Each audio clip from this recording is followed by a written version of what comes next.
بالعالمین والعاقبۃ للمتقین والصلاۃ والسلام علی سید الانبیاء والمرسلین اما بعد فاعوذ باللہ من الشیطان الرجیم بسم اللہ الرحمن الرحیم ان اللہ وملائکتہ یصلون علی النبی یا ایہا الذین آمنوا صلوا علیہ وسلموا تسلیما الصلاۃ والسلام علیک یا رسول اللہ وعلی آلک و اصحابک یا حبیب اللہ۔ حضرات گرامی قدر، آج درس قرآن میں سورہ مائدہ کی آیت نمبر 67 سے آج کے درس کا آغاز ہوتا ہے۔ اللہ کریم ارشاد فرماتے ہیں، بسم اللہ الرحمن الرحیم، یا ایھا الرسول بلغ ما انزل الیک من ربک وَإِن لَّمْ تَفْعَلْ فَمَا بَلَّغْتَ رِسَالَتَهُ وَاللَّهُ يَعْصِمُكَ مِنَ النَّاسِ إِنَّ اللَّهَ لَا يَهْدِي الْقَوْمَ الْكَافِرِينَ۔ یا ایھا الرسول، اے رسول صلی اللہ علیہ وسلم، بلغ ما انزل الیک من ربک، آپ کے رب کی طرف سے جو نازل کیا گیا ہے اس کو بیان فرما دیں، اس کو پہنچا دیں لوگوں تک۔ یہ آیہ مبارکہ تبلیغ رسالت، تبلیغ دین کے سلسلہ میں اللہ رب العزت کا رسول کریم صلی اللہ علیہ وسلم کی طرف حکم ہے، اور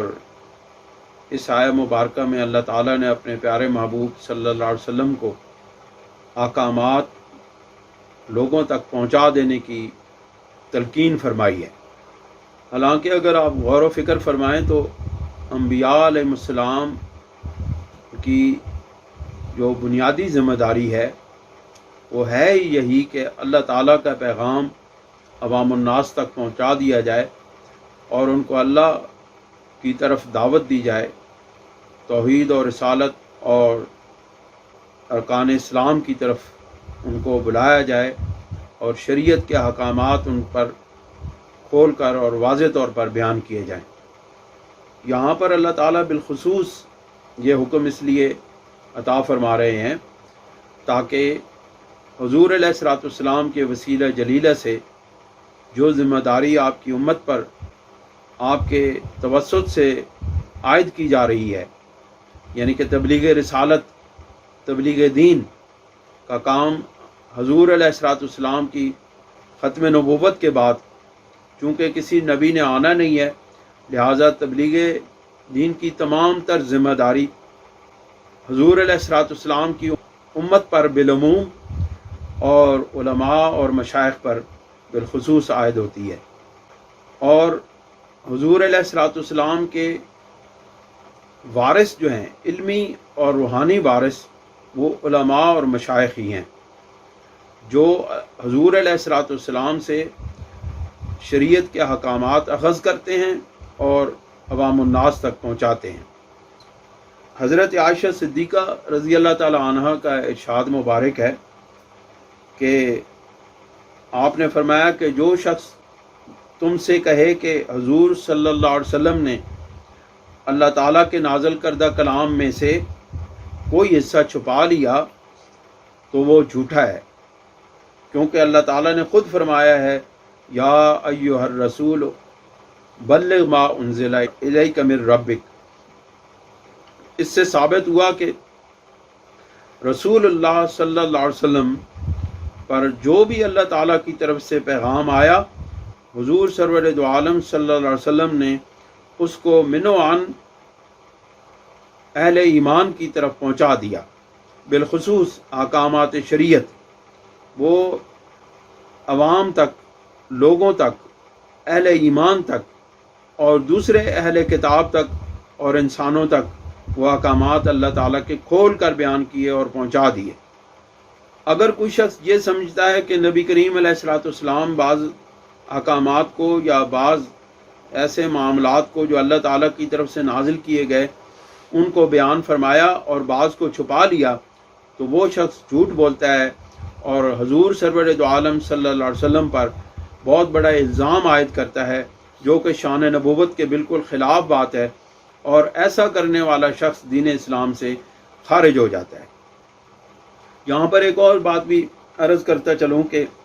اس آیہ مبارکہ سے شیعہ حضرات جو ہیں وہ حضرت علی کرم اللہ وجہ الکریم کی خلافت بلا فصل پر دلیل لاتے ہیں، اور وہ کہتے ہیں کہ یہ آیہ مبارکہ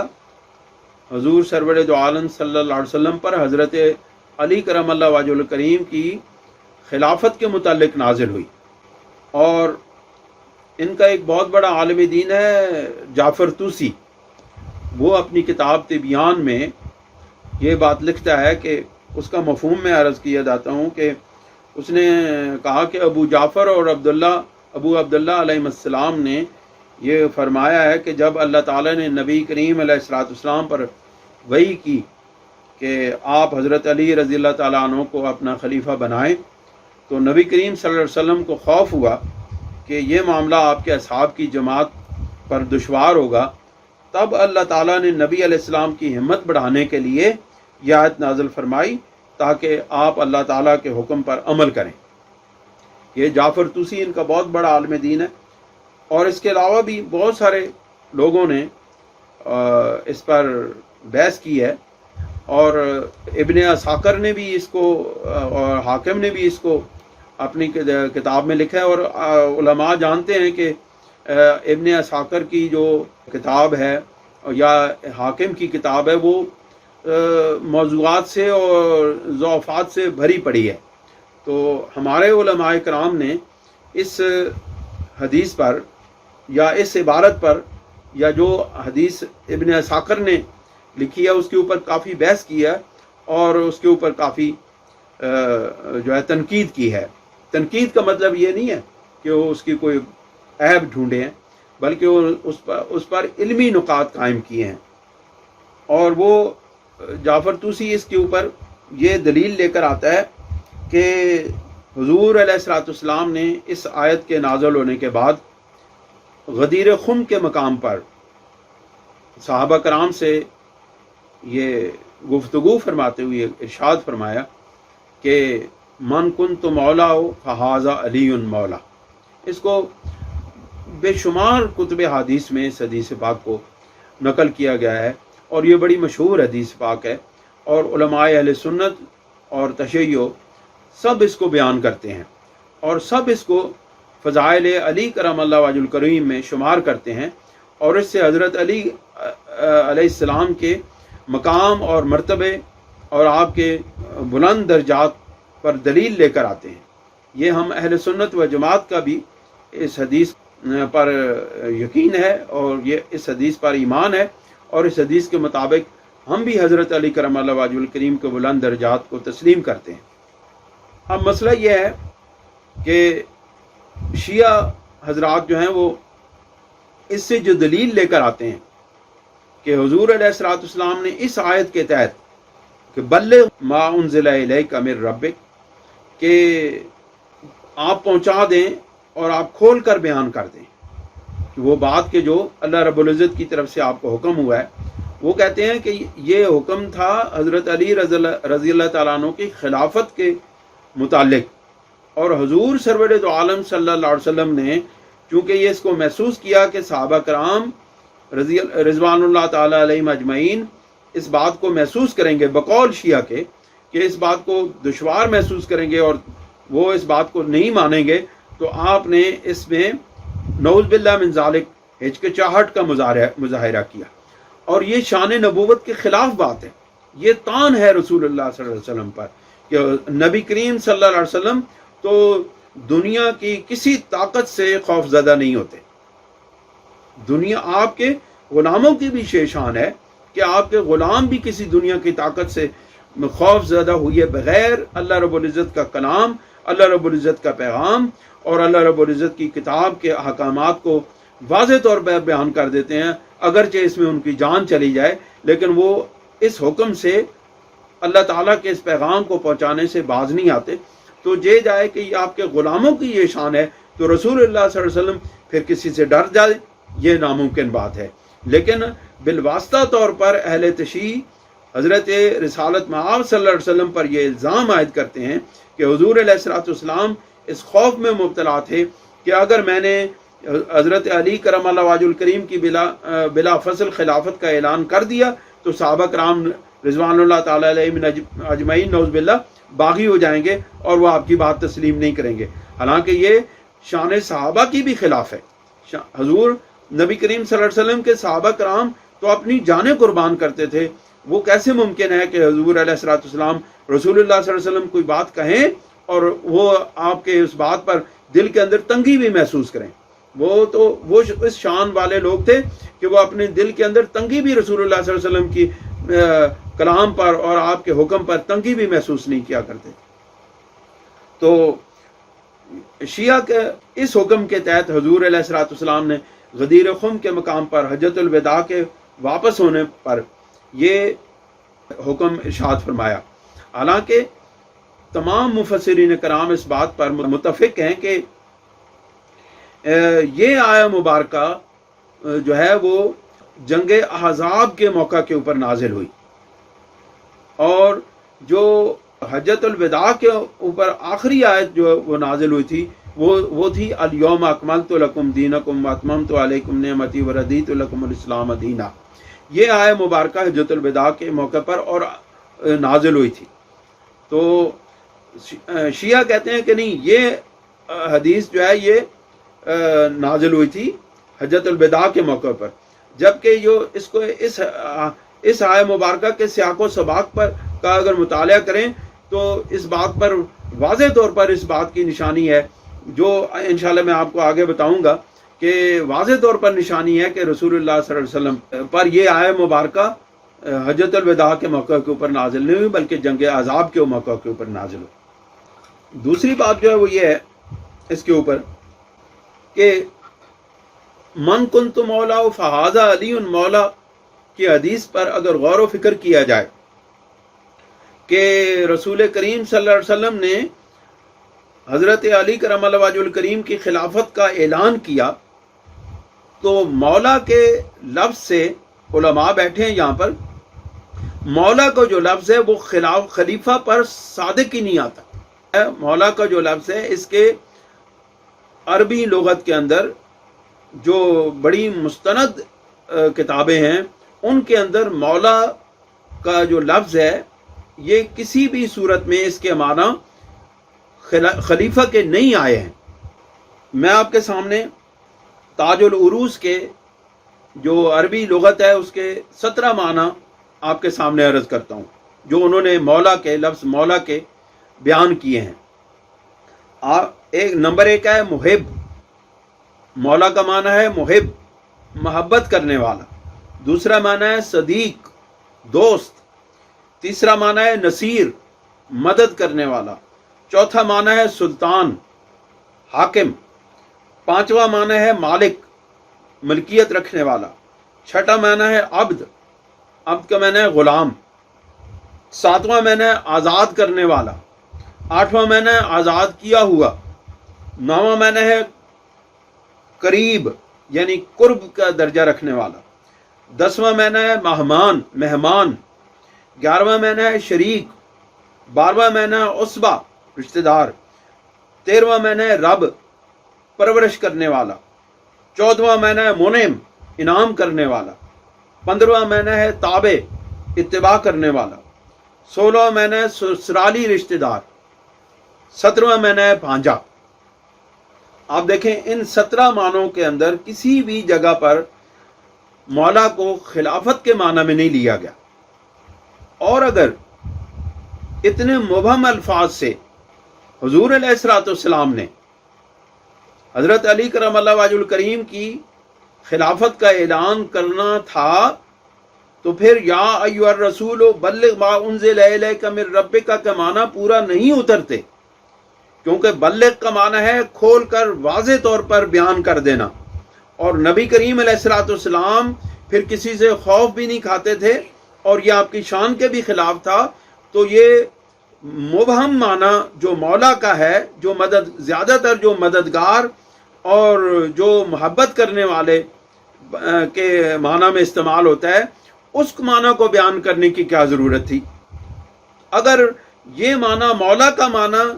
جو مبہم ہے خلافت کے لیے، اس کو بیان کر کے اگر اس آیت کو فٹ کیا جاتا ہے کہ یا ایھا الرسول بلغ ما انزل الیک من ربک، اس کے بارے میں نازل ہوئی ہے، تو پھر یہ دونوں چیزیں آپس میں متضاد ہو جاتی ہیں، اور قرآن کی یہ شان کے خلاف بات ہے کہ وہ متضاد بیان کرے، اور نبی کریم صلی اللہ علیہ وسلم کی شان کے خلاف بات ہے کہ آپ علیہ الصلوۃ والسلام کو جب حکم دیا جا رہا ہو کسی کا تو وہ حکم جو ہے وہ آپ کھول کے نہ بیان کریں، یہ شان رسالت کے خلاف بات ہے۔ ایک اور اس کے اوپر دلیل ہے، اس کی تردید کے اوپر، کہ حضور علیہ الصلوۃ والسلام کے وصال شریف کے بعد جس وقت خلافت کا معاملہ درپیش ہوا تو حضرت علی کرم اللہ وجہ الکریم نے اور حضرت ابن عباس رضی اللہ تعالیٰ عنہ نے جس وقت خلافت کا مطالبہ کیا تھا کہ خلافت ہمارا حق ہے، تو اس وقت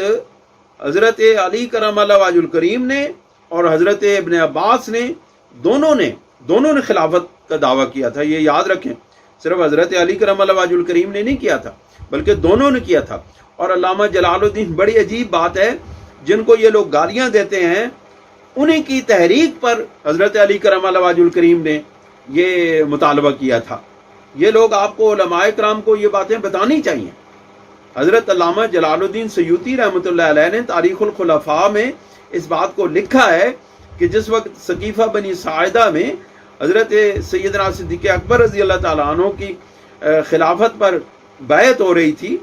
خلافت کی بیعت ہو رہی تھی، تو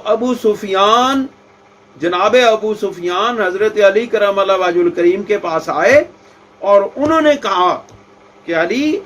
آپ جا کے مطالبہ کریں اپنی خلافت کا، کیونکہ آپ حقدار ہیں، تو آپ خلافت بلا فصل کے حقدار آپ ہیں، آپ جا کے اس کا مطالبہ کریں۔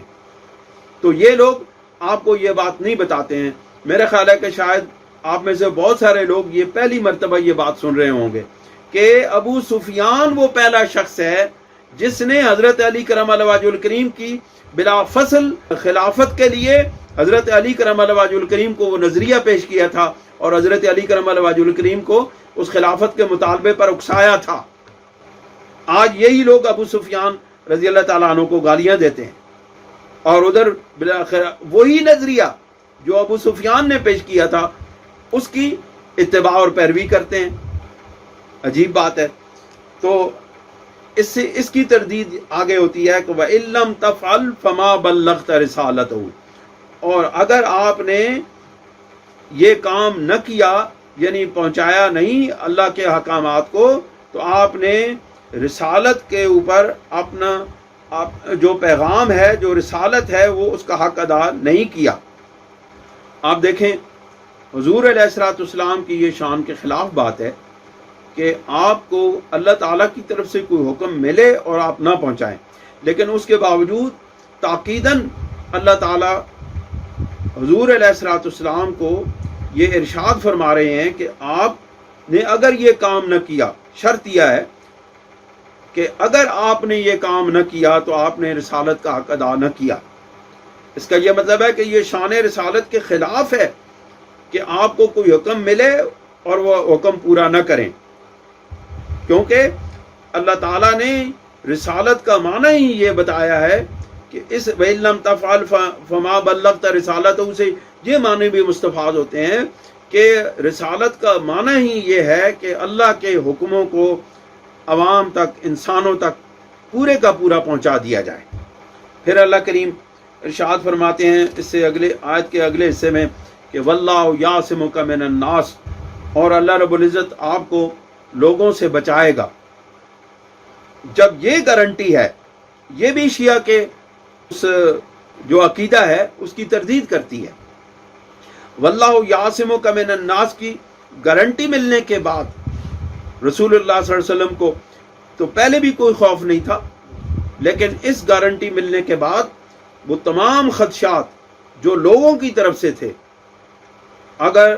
شیعہ اپنی بات میں سچے ہیں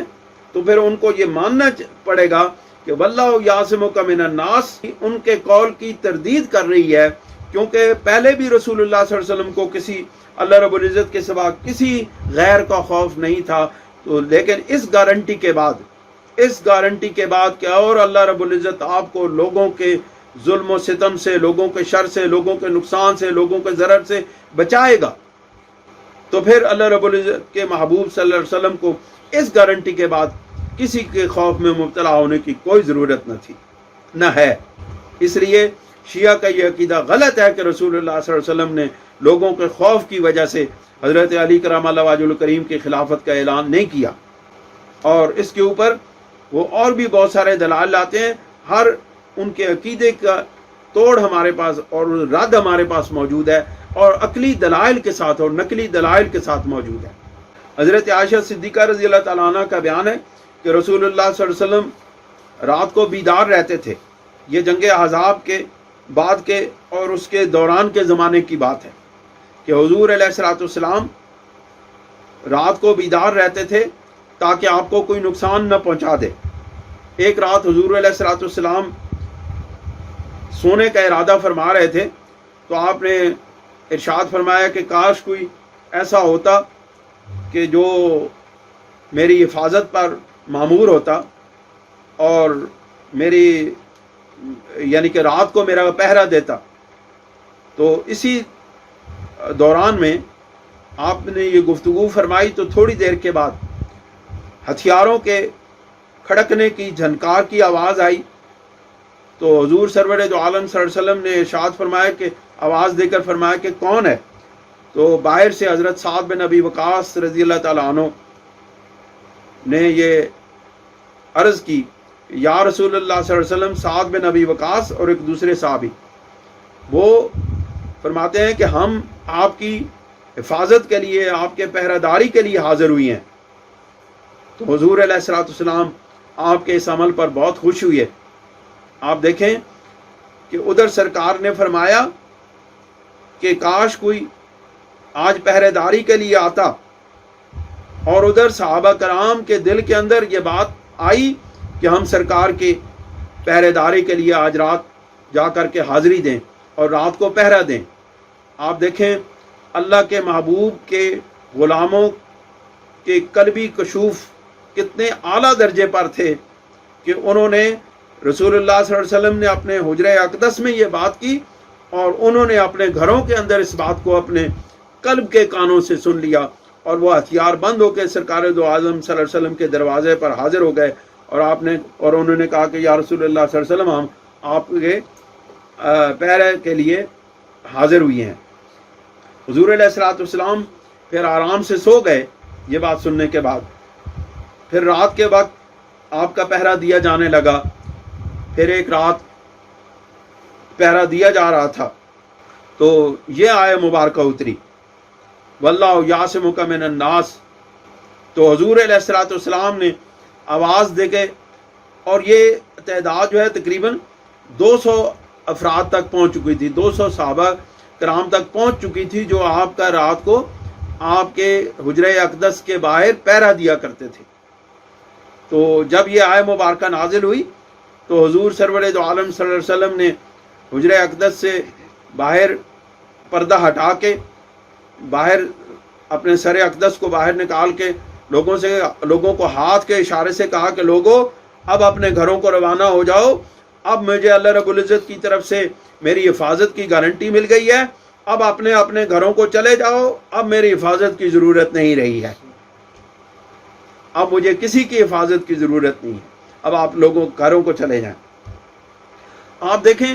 رسول اللہ صلی اللہ علیہ وسلم کی اس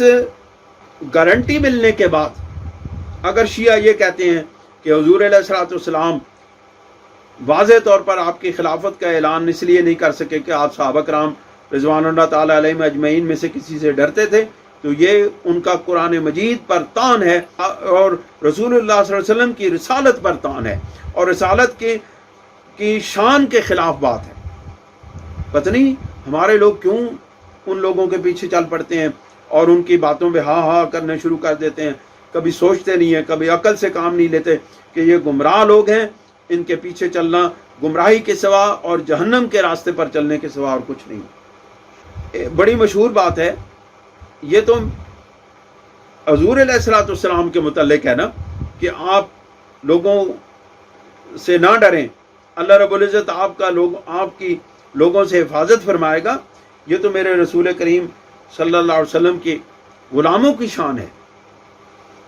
کہ آپ بھی کسی چیز سے خوف زدہ نہیں ہوتے۔ آپ نے علماء کرام سے حضرت سفینہ رضی اللہ تعالی عنہ کے متعلق پڑھا ہوگا، واقعہ بیان کیا ہوگا کہ حضرت سفینہ رضی اللہ تعالیٰ عنہ ارض روم کے اندر، اس وقت روم کی جنگ چل رہی تھی، لشکر کے ساتھ گئے تھے، اور رات کو آپ لشکر سے بچھڑ گئے تو کسی جنگل کے اندر آپ بھٹک کے جنگل کی طرف چلے گئے، تو یکدم دیکھا کہ آپ کے سامنے شیر آپ پر حملہ کرنے کے لیے تیار ہے۔ انہوں نے کہا ابو الحارث، حارث جو ہے وہ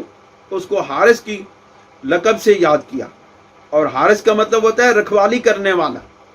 اے رکھوالی کرنے والے، یا ابو الحارث، تمہیں معلوم ہے کہ میں رسول اللہ صلی اللہ علیہ وسلم کا غلام ہوں؟ کیا تمہیں معلوم ہے کہ میں رسول اللہ صلی اللہ علیہ وسلم کا غلام ہوں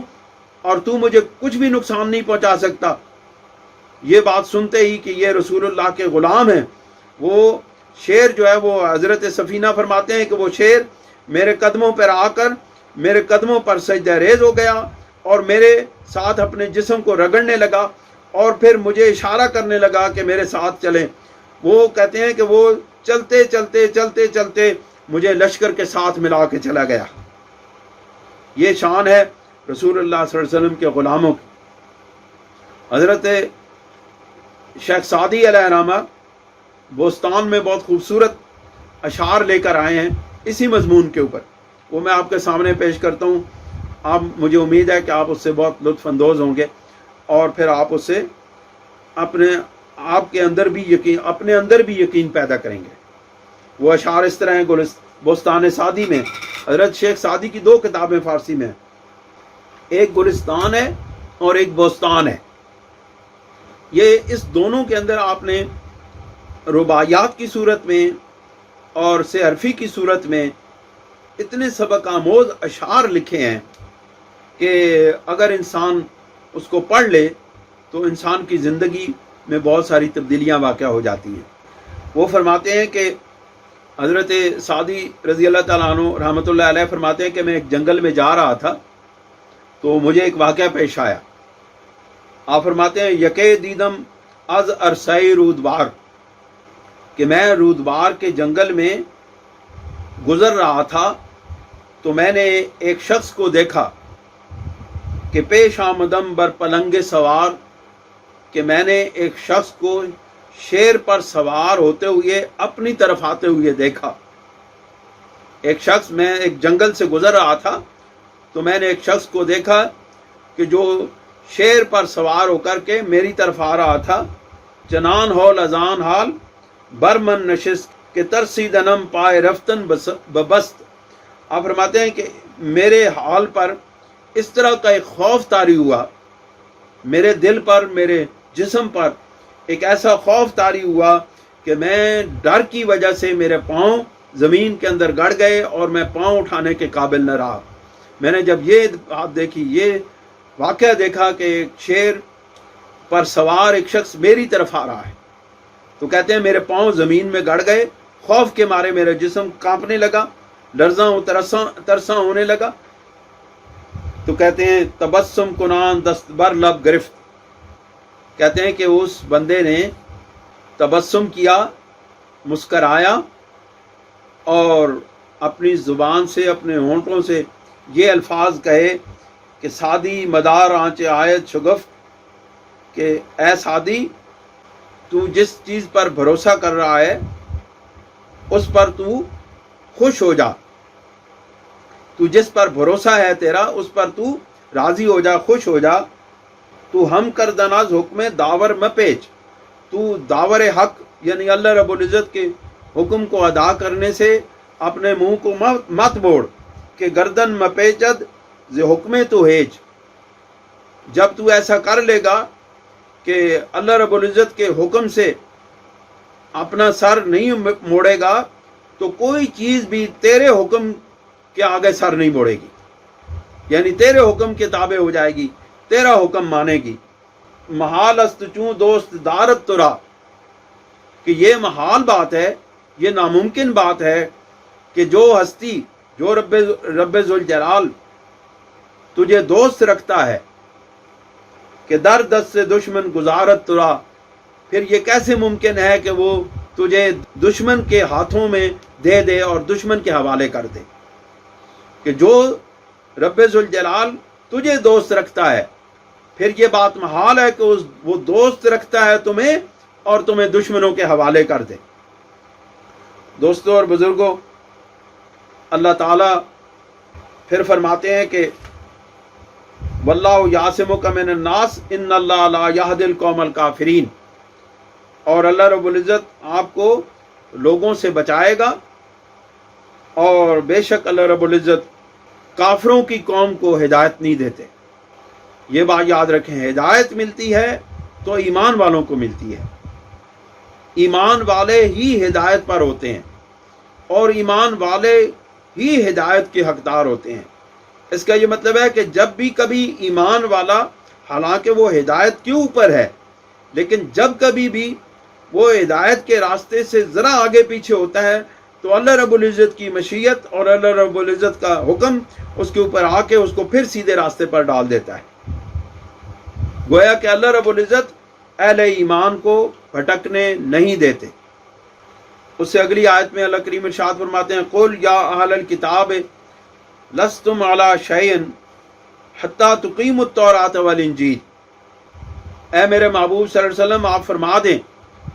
کہ اے اہل کتاب، تم کسی چیز پر بھی نہیں ہو، یعنی تمہارے پاس کوئی چیز بھی نہیں ہے، حتی تقیموا التوراۃ والانجیل وما انزل الیکم من ربکم، یہاں تک کہ تم تورات اور انجیل اور جو تمہارے رب کی طرف سے تم پر نازل ہوا یعنی قرآن مجید، اس کے احکامات کو قائم نہ کر لو تو تم کسی چیز پر بھی نہیں ہو، تمہارے پاس کوئی چیز بھی نہیں ہے۔ ہاں، اگر تم ان احکامات پر عمل کرنے لگو جو تمہارے اوپر نازل کیے گئے، یعنی تمہارے لیے نازل کیے گئے رسول کریم صلی اللہ علیہ وسلم پر، تو پھر تمہارے پاس بہت کچھ ہے، پھر تم صاحب ایمان بھی ہو اور صاحب احوال بھی ہو۔ وَلَيَزِيدَنَّ كَثِيرًا مِّنْهُمْ مَا أُنزِلَ إِلَيْكَ مِن رَّبِّكَ طُغْيَانًا وَكُفْرًا فَلَا تَأْسَ عَلَى الْقَوْمِ الْكَافِرِينَ، اور ان میں سے اکثر کو ضرور بڑھا دے گا جو آپ پر آپ کے رب کی طرف سے نازل کیا گیا ہے سرکشی اور انکار میں، یعنی قرآن مجید جو آپ پر ہے میرے محبوب نازل کیا گیا ہے، ان میں سے بہت سارے لوگ ایسے ہیں جو اس قرآن مجید کو پڑھتے ہیں اور سرکشی اور انکار میں بڑھ جاتے ہیں، آگے بڑھ جاتے ہیں، اور ان کے اندر سرکشی اور انکار میں اضافہ ہوتا چلا جاتا ہے۔ سرکشی میں اور کفر میں اور انکار میں، یعنی سرکشی میں اور کفر میں اضافہ ہوتا چلا جاتا ہے۔ فلا تأس علی القوم الکافرین، پس آپ کافروں کی قوم پر افسوس نہ کریں۔ اس آیہ مبارکہ سے جو معنی سامنے آتے ہیں وہ یہ ہیں کہ اس آیہ مبارکہ میں حضور علیہ الصلوۃ والسلام اہل کتاب کو قرآن مجید، تورات اور انجیل کے متعلق یعنی دین پر عمل پیرا ہونے کی تلقین کر رہے ہیں۔ اور یہ بات یاد رکھیں کہ دین کی حقیقت دو چیزوں پر ہے، دو احکامات پر ہے۔ ایک ہیں ظاہری احکامات جن کو شریعت کہتے ہیں، اور ایک ہے باطنی احکامات جن کو احوال یا طریقت کہتے ہیں۔ یہ دونوں چیزیں مل کر کے دین کے ظاہر اور باطن بنتے ہیں۔ ظاہر شریعت پر جو لوگ عمل کرتے ہیں، اللہ تعالیٰ کے حکموں کی اور رسول کریم صلی اللہ علیہ وسلم کے حکموں کی پیروی کرتے ہیں، وہ دین کے ظاہر پر عمل کرتے ہیں۔ اور جو لوگ اپنے باطن کو ان احکامات کے احوال کے ساتھ زینت بخشتے ہیں، مزین کرتے ہیں، یعنی ان ظاہری اعمال کا جو فیض ہے، جو نور ہے، اس سے اپنے قلوب کو اور اپنے سینے کو جب منور کرتے ہیں تو ان کو ظاہری اعمال کے نتیجے میں باطنی احوال کی زینت عطا کر دی جاتی ہے۔ اور یہ بات یاد رکھیں کہ باطنی احوال سے مزین ہونے کے لیے دو چیزوں کی ضرورت ہے۔ ایک ہے جذبہ الہیہ، اللہ رب العزت کی محبت، رسول اللہ صلی اللہ علیہ وسلم کی محبت، عشق الہی اور عشق رسول صلی اللہ علیہ وسلم، یہ باطنی احوال سے مزین ہونے کے لیے پہلی چیز ہے۔ جب تک اللہ کا عشق، اللہ کی محبت اور رسول اللہ کی محبت اور اللہ کی محبت نہیں ہوگی، بندہ صرف ظاہری اعمال تو کر لے گا لیکن اس کے باطنی اعمال میں ان انوارات کا عکس نہیں پڑے گا۔ باطنی معاملات کے اندر، باطنی لطائف کے اندر اس وقت تک ان اعمال کا نور، ان اعمال کی روشنی نہیں پڑتی جس وقت تک عشق الہی اور عشق رسول صلی اللہ علیہ وسلم سے آدمی مزین نہ ہو جائے اور آدمی اس عشق الہی سے اور عشق رسول سے اپنے آپ کو سنوار نہ لے یا اپنے اندر یہ جذبہ پیدا نہ کر لے۔ یہ جذبہ محبت الہی اور جذبہ محبت رسول جب تک نہ ہو، یہ ظاہری شریعت کے انوارات انسان کے اندر جذب نہیں ہو سکتے۔ اور دوسری چیز اعمال کو مزین کرنے والی وہ ہے تربیت شیخ کامل۔ اگر کسی کو شیخ کامل مل جائے اور اس نے جذبہ عشق الہی اور جذبہ رسالت عشق رسول صلی اللہ علیہ وسلم پیدا کر لیا ہو اور پھر اس کو کسی شیخ کامل کی تربیت مل جائے تو پھر یہ نتائج برآمد ہوتے ہیں۔ 4 نتائج اس کے برآمد ہوتے ہیں۔ کون کون سے؟ جذبہ الہی سے اور تربیت شیخ کامل سے 4 چیزیں سامنے آتی ہیں۔ 4 چیزیں انسان کے شریعت کے احکامات کا نور ان 4 چیزوں کے اندر ڈھل جاتا ہے۔ اور وہ کیا ہوتی ہے؟ پہلی چیز ہوتی ہے دنیاوی متعلقات سے اعراض ہونا شروع ہو جاتا ہے۔ جذبہ الہی، محبت رسول اور تربیت شیخ کامل، جس وقت یہ ساری چیزیں مل جاتی ہیں تو انسان کا دل دنیا اور اس کے متعلقات سے،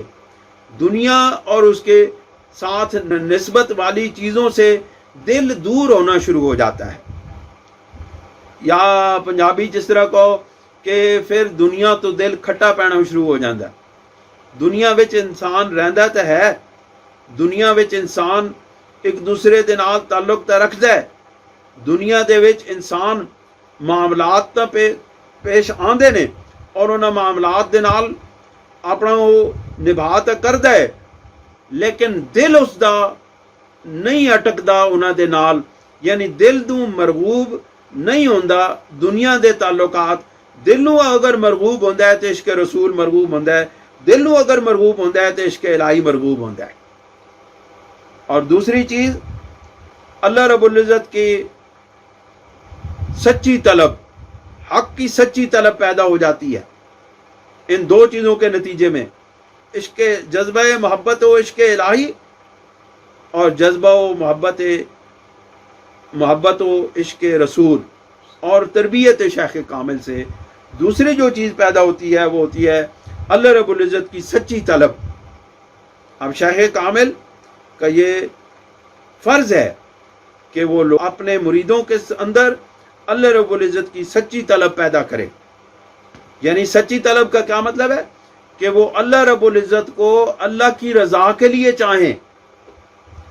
وہ اس لیے نہ چاہیں کہ میں اللہ کو راضی کروں گا اور اللہ تعالیٰ مجھے دنیا کے ڈھیر خزانے عطا فرما دے گا۔ وہ اللہ رب العزت کو اس لیے راضی کرے کہ اللہ رب العزت کو راضی کرنے کا حق ہے اس کے اوپر، اور بندہ ہی وہی ہوتا ہے جس پر اللہ راضی ہو جائے، اور یہ اللہ کی شان ہے کہ وہ اپنے بندے سے راضی ہو جائے۔ تو یہ سچی طلب دوسری چیز ہے۔ تیسری چیز جو ہے وہ تزکیہ نفس ہوتا ہے، یعنی نفس پاک ہونا شروع ہو جاتا ہے، اس کے اندر سے جو خرابیاں وہ دور ہونی شروع ہو جاتی ہیں، اس کے اندر سے ہوا و ہوس، خواہشات اور طلب اور دنیا کے ساتھ لگاؤ اور دنیا کے پیچھے بھاگنا، یہ ساری چیزیں ختم ہو کر کے وہ پاک ہو جاتا ہے اور اس کا رخ بھی اللہ رب العزت کی طرف ہو جاتا ہے۔ اور چوتھی چیز جو حاصل ہوتی ہے وہ یہ ہوتی ہے تصفیہ قلب، یعنی قلب کی صفائی اس کو حاصل ہو جاتی ہے، نفس بھی پاک ہو جاتا ہے، قلب بھی صاف ہو جاتا ہے۔ یہ دونوں چیزیں پاک اور صاف ہو جاتی ہیں تو طلب حق اپنے عروج اور کمال کو پہنچ جاتی ہے اور پھر بندہ اللہ رب العزت کے قریب ترین ہو جاتا ہے۔ حضرت فضیل بن عیاض رضی اللہ تعالیٰ عنہ بڑے کامل ولی، جنہوں نے کتاب الشفاء حضور علیہ الصلوۃ والسلام کی سیرت پر لکھی ہے اور جو بڑے کمال کی کتاب ہے، آج کل ہمارے چند بچے جو ہیں وہ اس کو پڑھ رہے ہیں۔ اللہ تعالیٰ ان کو اس کو صحیح طور پہ پڑھنے کی اور اس سے عشق رسول حاصل کرنے کی توفیق عطا فرمائے۔ حضرت فضیل بن عیاض رضی اللہ تعالیٰ عنہ فرماتے ہیں کہ بندہ جو ہے جس وقت تک اپنے ظاہر کو بھی احکامات الہی سے مزین نہیں کرتا اور اپنے باطن کو بھی احکامات الہی سے مزین نہیں کرتا تو وہ اس کی آخرت کی نجات ممکن نہیں ہوتی۔ وہ اپنے ایک مرید کا واقعہ بیان کرتے ہیں، کہتے ہیں کہ میرا ایک مرید تھا، وہ بڑا عرصہ میری خدمت میں رہا، میں نے اس کی تربیت کی، وہ بیمار ہوا اور اس پر آخری وقت آیا۔ میں اس کو ملنے گیا، میں اس کو دیکھنے گیا تو میں نے دیکھا کہ اس کا آخری وقت آ گیا ہے، تو میں نے وہاں پہ سورہ یاسین پڑھنی شروع کر دی۔ جس طرح عام لوگ جب کسی پر وقت نزا ہوتا ہے تو وہ اس کے حکم ہے کہ اس کے قریب بیٹھ کے سورہ یاسین پڑھی جائے، کیونکہ اس سے سورہ یاسین پڑھنے سے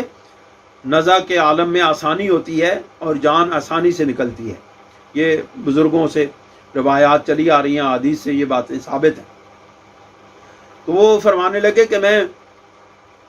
اپنے اس مرید کے قریب بیٹھ کے سورہ یاسین پڑھنے لگا تو اس نے مجھے روک دیا، انہوں نے کہا مجھے اس کی ضرورت نہیں ہے، آپ نہ پڑھیں۔ کہتے ہیں میں نے کہا شاید یہ سختی کی طبیعت کی سختی کی وجہ سے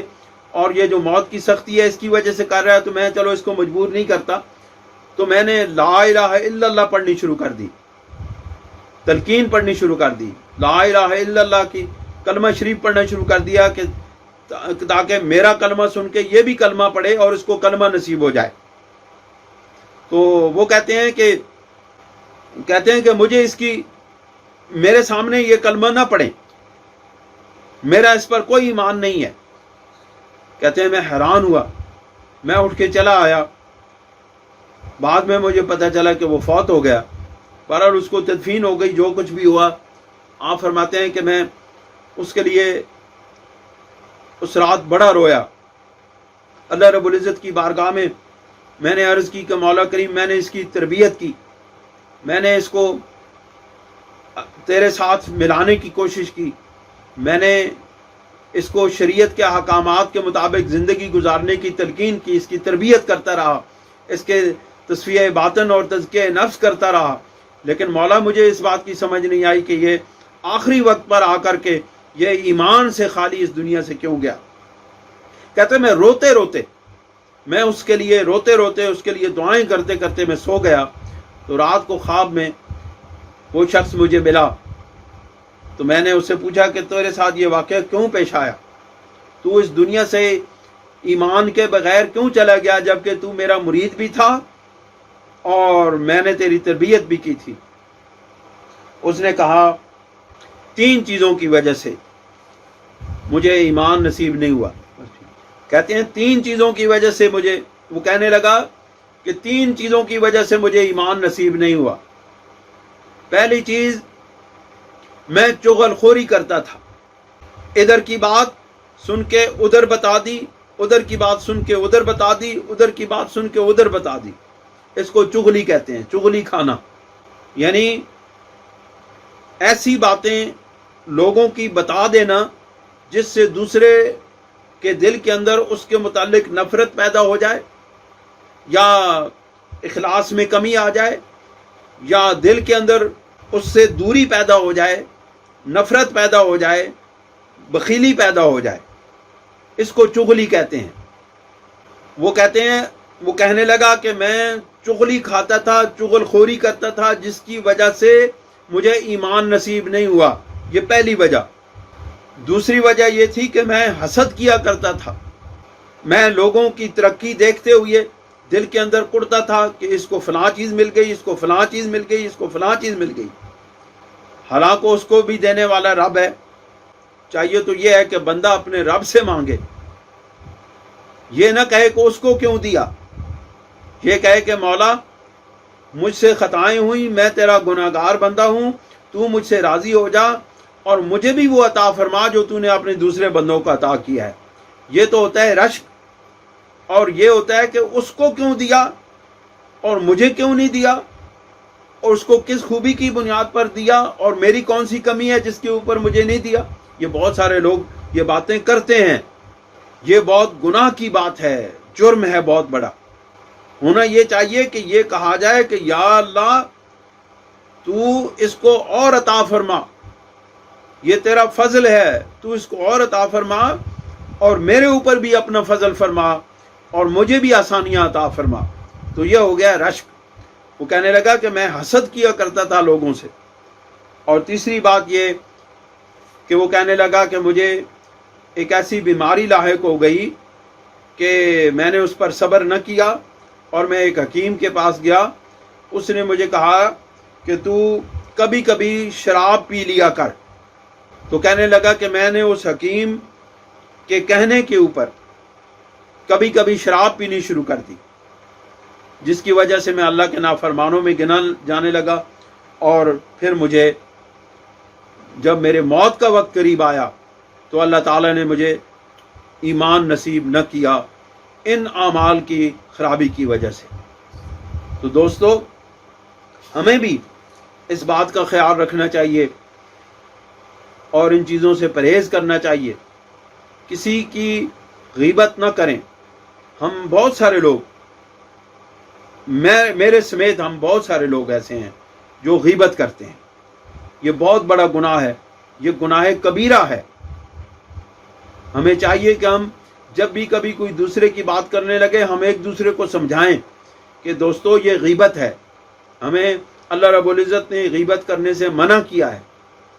جب تک ہم ایک دوسرے کو نہیں روکیں گے، یہ اللہ تعالیٰ نے ہمارا جو نظام ہمیں بنا کے دیا ہے جماعت خدا میں اہل سنت کی صورت میں، یہ بہت خوبصورت گلدستہ ہے، اس سے ہمیں فائدہ اٹھانا چاہیے۔ ہمیں ایک دوسرے کے اوپر یہ ذمہ داری عائد کرنی چاہیے کہ جب بھی ہم کوئی غلط کام کرنے لگیں تو ہمیں ہمارا دوسرا بھائی سمجھا دے کہ یار یہ گناہ کا کام ہے، یہ نہ کرو، یہ غیبت ہے، یہ نہ کرو، یہ حسد کی بات ہے، یہ نہ کرو، یہ چغل خوری ہے، یہ نہ کرو۔ ہم اگر ایک دوسرے کو سمجھانے لگیں گے اور ایک دوسرے کی رہنمائی کرنے لگیں گے، یہ تنقید نہیں ہوتی ہے، یہ رہنمائی ہوتی ہے، یہ ہمدردی ہوتی ہے، یہ آخرت میں کامیابی کے لیے ایک راستہ دینے کی بات ہوتی ہے۔ یہ اس سے بڑھ کر ہمدردی اور محبت کوئی ہو ہی نہیں سکتی کہ جو شخص آپ کو آپ کی آخرت بہتر بنانے کا سبق دیتا ہے، اس سے بڑھ کر آپ کا کوئی اور دوست ہو ہی نہیں سکتا، اس سے بڑھ کر آپ کا کوئی اور خیر خواہ ہو ہی نہیں سکتا۔ اس لیے ہم اپنے دوستوں کو، چلے عام لوگوں کو نہ کہیں، لیکن اپنے جو قریبی دوست ہیں ان تک یہ ذمہ داری لگا دیں کہ میں اگر کوئی غلطی کروں تو یار مجھے تم بتا دیا کرو کہ میں یہ غلط کر رہا ہوں، میں یہ چغلی کر رہا ہوں، میں یہ شراب نوشی کی طرف کوئی جانے والا ہو اس کو روک دے، کوئی اور گناہ کرنے والا ہو تو اس کو روک دے، کہ ہم ایک دوسرے کو سمجھانا شروع کر دیں کہ یہ غلط باتیں ہیں، یہ شریعت کے حکموں کے خلاف باتیں ہیں، ہمیں ان سے رک جانا چاہیے، اللہ کی نافرمانی سے رک جانا چاہیے، تاکہ ہمارا خاتمہ بالایمان ہو جائے، خاتمہ بالخیر ہو جائے۔ اللہ تعالی ہمیں عمل کی توفیق عطا فرمائے۔ وآخر دعوانا الحمدللہ رب العالمین۔